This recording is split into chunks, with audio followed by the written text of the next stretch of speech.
Hello students, last लेक्चरमध्ये आपण solid स्टेटचं theory संपवलं. फक्त प्रॉब्लेम सेक्शन शिल्लक आहे सॉलिड स्टेटचं, जे आपण क्लासरूममध्ये घेणार आहोत. त्यामुळे थेरीमध्ये कोणाला जर काही डाऊट्स असतील तर त्यांनी माझ्याशी कॉन्टॅक्ट करावा. Now today we are going to study the second chapter of our syllabus, that is solution. Solution हा शब्द आपल्या डेली लाईफमध्ये रोज आपण ऐकतो. First of all, you should know what is solution. Solution is nothing but the mixture of two or more components. Actually solution ची जर definition पाहिली, that is very simple and that is nothing but it is the mixture of two or more components. But scientifically true solution is nothing but the homogeneous mixture of two or more components. ज्यावेळी two or more component mix with each other and form a homogeneous mixture, then only that mixture is considered as a solution. तेव्हाच आपण त्या मिक्सचरला solution असं consider करू शकतो. तर हे झालं सोल्युशनच्या डेफिनेशनबद्दल. आता सोल्युशन तयार जर करायचं असेल तर normally solutions are composed of at least 2 components. कुठलंही सोल्युशन हे 2 कॉम्पोनंटपासून तयार होतं.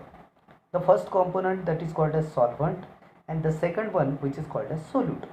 ज्यावेळी आपण एखाद्या सॉल्व्हंटमध्ये सोल्यूटला डिझॉल्व करतो किंवा सोल्यूटला मिक्स करतो सॉल्व्हंटमध्ये, in that case there is formation of a solution. आता इथे प्रश्न राईज होतो, what is solute and what is solvent.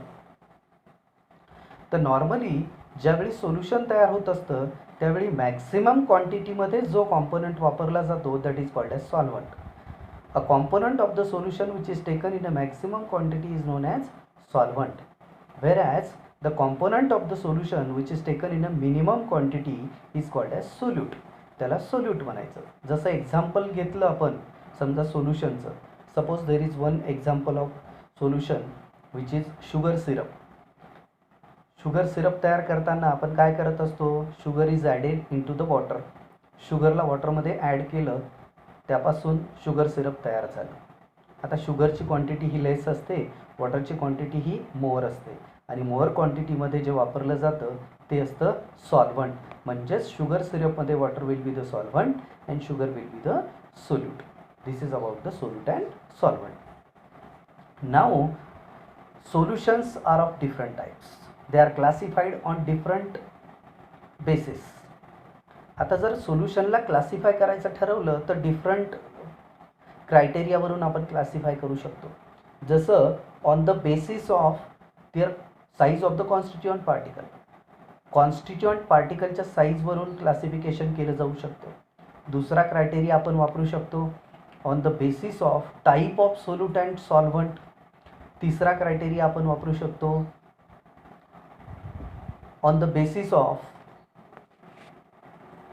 Amount of solute present in a solvent. आणि चौथा क्रायटेरिया आपण वापरू शकतो on the basis of osmotic pressure. On the basis of osmotic pressure. ह्या 4 क्रायटेरियावरून आपण सोल्युशनला क्लासिफाय करू शकतो. आता त्यातला पहिला क्रायटेरिया आपण स्टडी करूया. The first criteria is on the basis of size of the constituent particle. On the size of the constituent particle solutions are generally classified into 3 categories. The first category that is coarse mixture. Coarse mixture is a type of solution in which constituent particles are larger or bigger in size. जर constituent particle ची size ही larger असेल, बिगर असेल, फार मोठी असेल तर त्या केसमध्ये त्या सोल्युशनला आपण कोर्स मिक्सचर असं म्हणायचं. जसं समजा आपण सँड आणि शुगरचं सोल्युशन तयार केलं, मिक्सचर तयार केलं तर त्याला आपण कोर्स मिक्सचर असं म्हणू शकतो. Second thing second type that is colloidal dispersion. आता कोलायडल डिस्पर्शन कशाला म्हणायचं. Suppose the constituent particles are not so large, they are in between, not so large, not so small. In that case, that solution is considered as a colloidal dispersion. Like gels, there are different kinds of gels, sulfide gel and all that. These are the examples of colloidal dispersion. And the third type, which is called as true solution. Suppose the constituent particles are very smaller, microscopic in size, they are very smaller. In that case, that solution is considered as a true solution. Actually, true solution is a homogeneous mixture of two or more components, and that's why it is also known as true solution. Okay, now the second criteria for the classification is type of solute and solvent, and using this criteria we can classify solution into 9 categories. Suppose I used a solid solute and liquid solvent, then there will be formation of a solid solute in a liquid solvent type of a solution. In this way we can form 9 types of different solutions, like solid in a solid, solid in a liquid, solid in a gas, then liquid in a solid, liquid in a liquid, liquid in a gas, and gas in a solid, gas in a liquid, and gas in a gas. Like this we can prepare 9 types of different solution, and this is the second criteria for the classification. Okay, now the third criteria for the classification is, that is on the basis of amount of solute present in a solvent, and on the basis of this criteria we can classify 3 types of solutions. We can classify solution in 3 types, that is saturated solution, unsaturated solution, and supersaturated solution. If a solution containing more than required amount of solute present in a solvent, in that case that is called as supersaturated solution. त्या सोल्युशनला आपण सुपरसॅच्युरेटेड solution असं म्हणू शकतो. Suppose a solution containing solute which is less than the required quantity, that is called as unsaturated. Suppose solution preparation साठी आपल्याला 1 teaspoon एवढा solute लागत होता, पण आपण हाफ टीस्पून वापरला, तर त्या सिच्युएशनमध्ये जे सोल्युशन जनरेट होईल किंवा तयार होईल, प्रिपेअर होईल, त्याला आपण अनसॅच्युरेटेड असं म्हणू शकतो. And the third category is, that is saturated. Suppose there is requirement of a 1 teaspoon and that requirement is fulfilled to form the solution. In that case that solution is considered as a saturated, and so that saturated solution can be defined as a solution in which solute quantity is required, solute quantity is same as per the requirement, that is called as saturated solution. जसं example म्हणून द्यायचं झालं तर आपण शरबत तयार करतो, शरबतात साखर बरोबर टाकली, व्यवस्थित झालं शरबत, तर त्याला आपण सॅच्युरेटेड म्हणू शकतो. सपोज जर खूप जास्त गोड झालं असेल, in that case that is called as super saturated, आणि फिकं झालं असेल तर त्याला अनसॅच्युरेटेड असं आपण म्हणू शकतो. तर असं या 3 कॅटेगरीमध्ये सोल्युशनला क्लासिफाय केलं जातं on the basis of amount of solute present in a solvent. आणि चौथा जो क्रायटेरिया असतो that is called as osmotic pressure. आता आपल्याला सोल्युशनमध्ये एक महत्त्वाची प्रॉपर्टी स्टडी करायची पुढच्या केसमध्ये, that is osmotic pressure. Osmotic pressure ही जी प्रॉपर्टी आहे ती नंतर आपण स्टडी करूया. फक्त आता लक्षात ठेवा, ऑस्मोटिक प्रेशरच्या बेसिसवर सोल्युशनला 3 कॅटेगरीमध्ये कसं क्लासिफाय केलं जातं. Suppose a solution having components with a similar osmotic pressure. जर कॉम्पोनंटचं ऑस्मोटिक प्रेशर हे सिमिलर असेल दोन्ही कॉम्पोनंटचं सोल्युशनमधल्या, in that case that solution is called as isotonic solution. त्या सोल्युशनला आपण आयसोटोनिक सोल्युशन असं म्हणत असतो. whereas a solution containing more osmotic pressure of the one component than that of the other, in that case that is called as hypertonic solution. एका कॉम्पोनंटचं osmotic pressure हे दुसऱ्या कॉम्पोनंटपेक्षा greater असेल तर त्याला आपण हायपरटोनिक सोल्युशन असं म्हणतो. आणि तिसरा जो केस असतो ज्यामध्ये फर्स्ट कॉम्पोनंटचं ऑस्मोटिक प्रेशर हे सेकंड कॉम्पोनंटपेक्षा लोअर असतं, कमी असतं, in that case that type of solution is called as hypotonic solution. तर असे 3 प्रकारचे सोल्युशन आपण क्रिएट करू शकतो on the basis of value of osmotic pressure.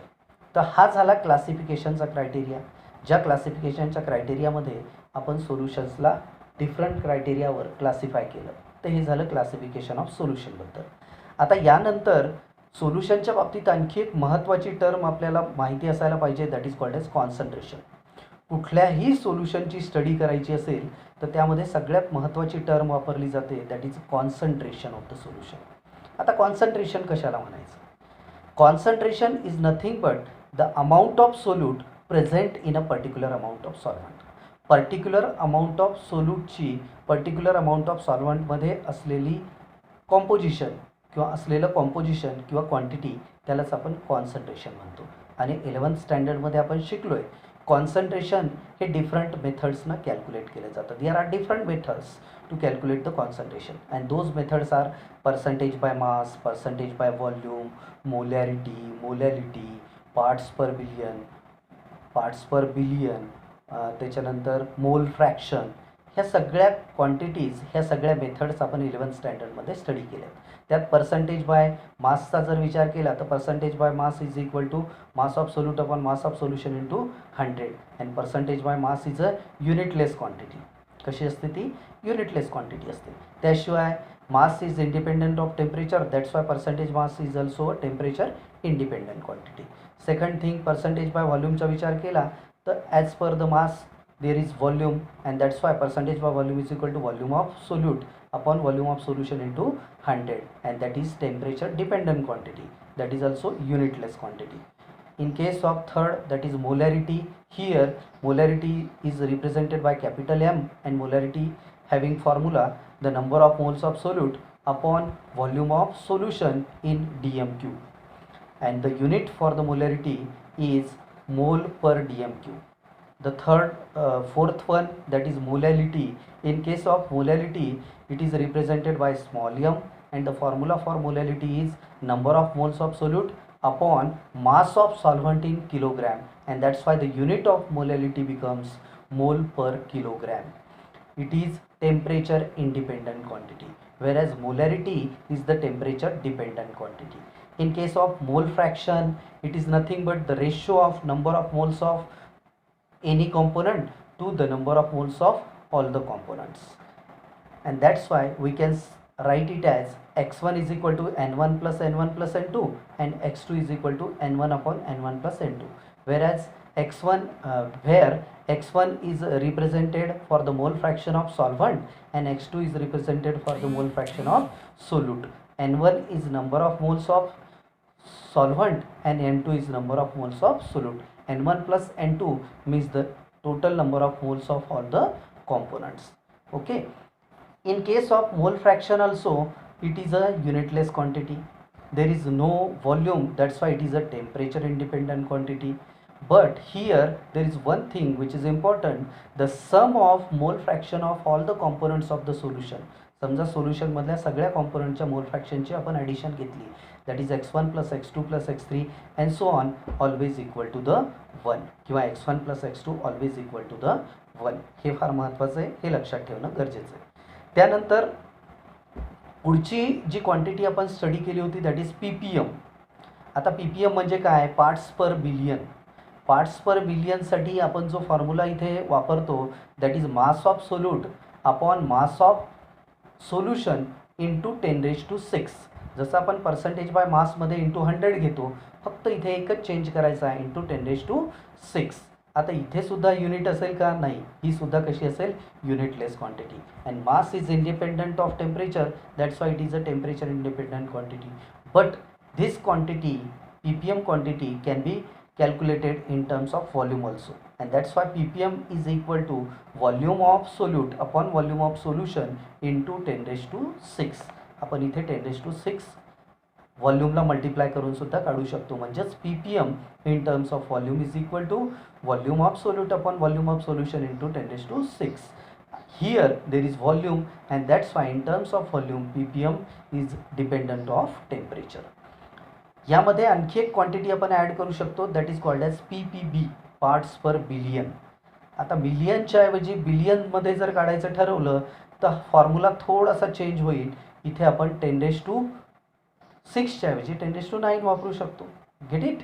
तर हे झालं पार्ट्स पर बिलियनच्या बाबतीत. तर हे झालं पार्ट्स पर बिलियन आणि बिलियनच्या बाबतीत. तर हा झाला कॉन्सन्ट्रेशनचा क्रायटेरिया जो ऑलरेडी आपण 11th स्टँडर्डमध्ये स्टडी केलेला आहे. ओके. त्यानंतर याच चॅप्टरमध्ये पुढचा जो पार्ट आपल्याला स्टडी करायचा आहे that is very important which is known as solubility. आता हा जो सोल्युबिलिटी क्रायटेरिया आहे हा आपण नेक्स्ट लेक्चरमध्ये स्टडी करणार आहोत. तोपर्यंत आपण इथे थांबूयात. Have a great day.